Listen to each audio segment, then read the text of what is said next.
over at hartmannreport.com. It's titled, How Long Will the GOP Continue to Shrink the Middle Class Rather Than Grow It? And I point out that, middle class can be a fearsome thing if you're not governing appropriately. I mean, just look at what's going on in Iran right now. Most Americans don't really realize it, but you look at a good, documentary on modern-day Iran. Iran is a fully modern country in most regards and has a substantial middle class. There's a lot of wealth in Iran. Tehran is a beautiful modern city, ringed by mountains, sort of like Denver. I mean, it's a marvelous city. So you've got this middle class, and these middle class women, by and large, are saying, enough already. Now, what's the connection of middle class to this, and how does this apply to the United States? Well, this idea, and this same thing is happening in Russia, by the way. Most of the protests in Russia against Putin's war on Ukraine and against Putin's draft now are from what you might call middle class Russians.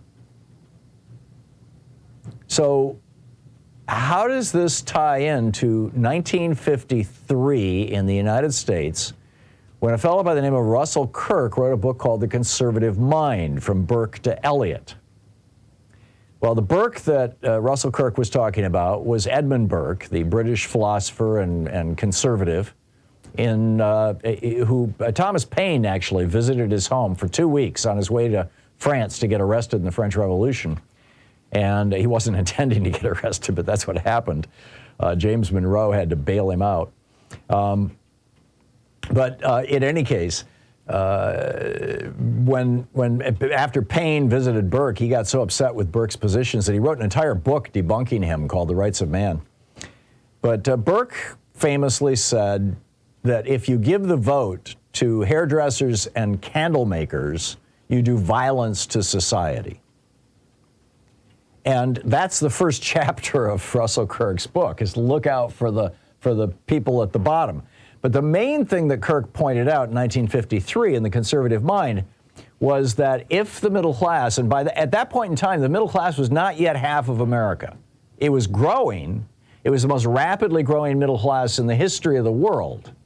This was a brand new thing. Franklin Roosevelt invented a widespread middle class. There'd always been a small middle class. Charles Dickens talks about this in A Christmas Carol.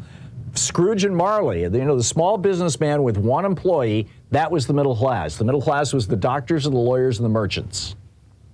And it was maybe 5% of the population. But Franklin Roosevelt got us headed toward 50% of the population. It actually peaked at around 65%. There's debate about the numbers, but 60 to 65% of our population when Reagan came into office in 1980. This had never been seen before in the history of the world. And so in 1951, when we were not yet at 50%, Russell Kirk wrote this book saying, look out. If the middle class becomes larger, this is what's going to happen, Russell Kirk and his people who followed him, people who interpreted his work, suggested. That, number one, working people would cease to fear their bosses. You'd see disruption in labor markets and strikes. Number two, that women would no longer bend their knees to their husbands. They would demand rights in the workplace, for example. Number three, that young people would ignore or resist authority, which would be disruptive to society. Number four, that middle-class people would disruptively demand a better quality of life. And number five, that minorities would demand an equal place at the table with white people. And if this happened, and Russell Kirk explicitly talked, he came out in a later Wall Street Journal piece and talked about how, South Africa, the problem with South Africa is that the whites may lose power. So, when he wrote this in the 1950s, he was largely ignored. Barry Goldwater took him seriously. William F. Buckley took him seriously. He kicked off the modern-day conservative movement. But throughout the 50s, by and large, mainstream Republicans ignored Russell Kirk. But then came the 1960s. In 1961, the introduction of the birth control pill kicked off women's liberation. In 1965, the war in Vietnam produced massive nationwide student protests by 66, 67. The civil rights movement was in full flower, and cities were burning in response to police killings of unarmed black people and the assassination of Martin Luther King. In 65 and 67, Rachel Carson and Ralph Nader kicked off the environmental and consumer movements. Prosperity was so widespread in the 1960s that only 28% of 18 to 29-year-olds lived with their parents. Only 20 under 30 lived with their parents. Today it's 52%. And working people were joining unions so frequently that the wages of working people were rising faster than the wages of CEOs in the 1960s. And this absolutely shocked Republicans. They looked back, the women were burning their bras, young people were burning their draft cards. They looked back at the prophecy that Russell Kirk had made back in 1953 and said, holy crap, this guy was right.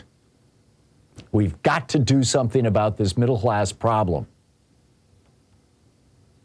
And so what did they do? Well, they brought in a B-movie actor, Ronald Reagan. He was handsome, he was charming, and most important, he could memorize his lines and repeat them verbatim, something he'd been doing his entire life.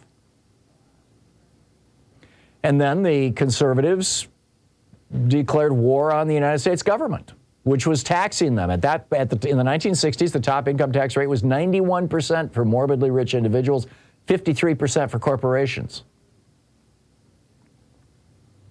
And so they started funding literally hundreds of think tanks, publications, policy groups all around the country. 78%, the year John Kennedy was assassinated, 78% of Americans trusted government to do the right thing. Today it's down to around 30%. All that dangerous government and interference in the free market and jackbooted thugs from the IRS, all that propaganda that's on right-wing hate radio and has been for 40 years now, has worked. It has destroyed or seriously damaged Americans' faith in their own government, in this government that people fought and died for 240 years. In the 42 years since Ronald Reagan won the 1980 election, the American middle class has collapsed from almost two-thirds of us to around 45% of us. Unions now represent only about 6% of workers. When Reagan came into office, it was a third.